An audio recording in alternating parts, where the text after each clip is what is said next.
The 73-year-old former federal prosecutor, two-term governor of Massachusetts, and 2016 vice presidential nominee for the Libertarian Party, announced Monday afternoon on CNN that he is officially running for president in the Republican primary against incumbent Donald Trump. "I really think if we have 6 more years of the same stuff we've had out of the White House the last 2 years, that would be a political tragedy, and I would fear for the Republic," Weld told CNN's Jack Tapper. "So I would be ashamed of myself if I didn't raise my hand and run." In an announcement press release, Weld called himself a Reagan Republican who knows that America can still be that shining city on a hill. He declared that it is time to return to the principles of Lincoln: equality, dignity, and opportunity for all, and stressed such non-Trumpian themes as the rule of law, a free and open press, and America's global leadership. The accompanying campaign video touted among other things Weld's record as a crime fighter, while leaving his libertarian adventure of 2016 to 2018 unmentioned, as he has since announcing an exploratory committee 2 months ago.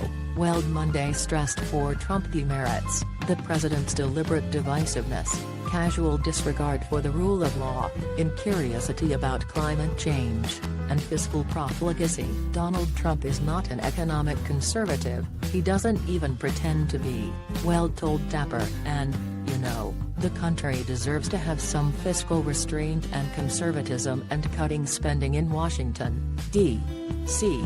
Right now all that really is coming out of Washington is divisiveness, and both parties are responsible for that, but the grand master of that is the president himself. I've never seen such bitterness in this country." One of the main reasons Weld is alone so far in challenging Trump within the GOP is that the market fundamentals he faces are just brutal. The president's approval rating among Republicans has remained between 88% and 90% for the past 5 months.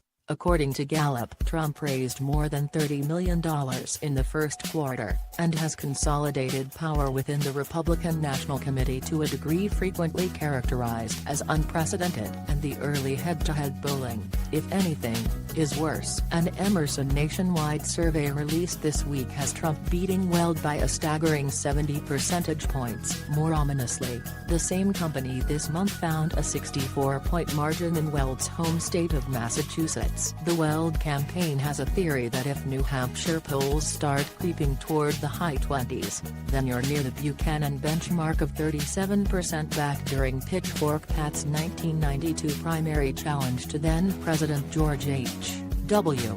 Bush. You have to squint awfully hard to see such optimism in the numbers, but then, there are still 300 days between now and the New Hampshire primary. It is a long shot, but it's certainly less of a long shot than Donald Trump was when he announced and no one thought he was serious, Weld's longtime political advisor Stuart Stevens told the Washington Post. Tonally, he is going to run a very different campaign. He is not mad at the world. He is not a victim. One challenge Weld faces among Republican and Libertarian-leaning voters alike is his track record of slippery political allegiances and policy positions. In May 2016, during a contentious 2-round ballot fight to become the Libertarian Party's vice presidential nominee, Weld was repeatedly asked by the then-dropping-out VP challenger Alicia Dern to promise never to betray the LP, as many believe he had done during a botched New York gubernatorial bid in 2006. "I'm a libertarian for life," Weld said, trying to make the awkward moment go away without precisely answering the question. Dern pressed him, saying that betray, to her, just meant leaving the party, to which Weld declared, "Libertarian for life means not going back to any other party." To the surprise of many in the LP, Weld after the 2016 seemed to stay true to that vow, making the state party convention circuit,